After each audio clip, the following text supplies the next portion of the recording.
আমরা আজকে গেছিলাম কচুয়া উপজেলার মঘিয়ায় এবং এখানে আছে অনেক 500 বছর পুরানো একটি প্রাচীন কালী শিব মন্দির এবং এখানে রয়েছে অনেক সুন্দর একটি ভিউ।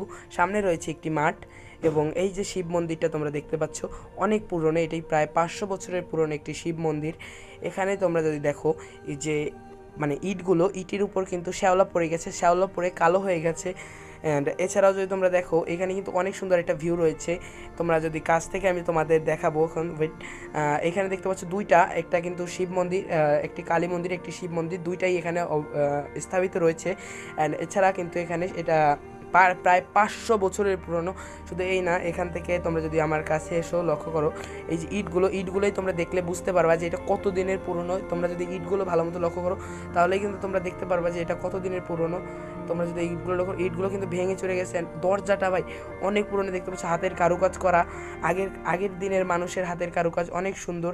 এছাড়াও রয়েছে এই যে সাইডে, এইটা হলো শিব মন্দির, এই যেটা এতক্ষণ দেখালাম, আর এইটা রয়েছে কালী মন্দির। অ্যান্ড কালী মন্দিরটা যদি দেখো, কালী মন্দিরটা কিন্তু একটু স্বাভাবিক শিব মন্দির থেকে তুলনায় কিছুটা ছোট। এছাড়াও এইখানের যে পিলারগুলো আছে দেখতে পাচ্ছ, পিলারগুলো কিন্তু ভেঙে ভেঙে গেছে। অ্যান্ড এছাড়াও তোমরা লক্ষ্য করো এই সাইডে কিন্তু দেখতে পাচ্ছ যে কালী মন্দির ভিতরে কিন্তু কালী মূর্তি হিন্দুদের, যদিও আমি মুসলমান ধর্মের, এখানে রয়েছে কিন্তু কালী মূর্তি মুসলমান হিন্দু ধর্মের। অ্যান্ড এছাড়া রয়েছে কেচি গেট দিয়ে কিন্তু এই মন্দিরটার গেটটা আটকানো রয়েছে। আর এছাড়া আমরা দেখালাম তোমাদের। এরপর আমি আমার ফ্রেন্ডকে নিয়ে এখানে ঘুরলাম, আমার বন্ধুরা এখানে গেল, এখানে গিয়ে দেখে এলো মূর্তিকে, কালী মূর্তি।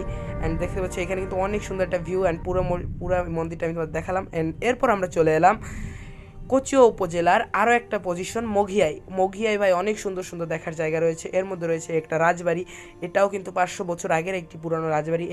ওই শিব মন্দির অ্যান্ড এই রাজবাড়ি দুটাই কিন্তু একসাথে তৈরি হয়েছে, যদিও এখন এই রাজবাড়ির এই সাইডটাতে মানুষজন থাকে অ্যান্ড ওই সাইডটা কিন্তু ফাঁকাই থাকে। দেখতে পাচ্ছ দরজা জানলা অনেক পুরনো। আর ইটগুলো দেখতে পাবে, আমার হয়তো বলা লাগবে না, তোমরা যারা বুদ্ধিমান মানুষ আছো তোমরা ইটগুলো দেখলেই কিন্তু বুঝে যাবে কত পুরনো দিনের। অ্যান্ড উপরে কিন্তু গাছপালা হয়ে গেছে, লতা পাতা।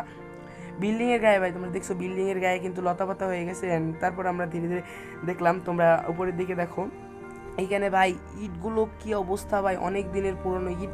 অ্যান্ড এগুলো কিন্তু এই পর্যন্তই ছিল। তো আজকের ভিডিও এই পর্যন্ত।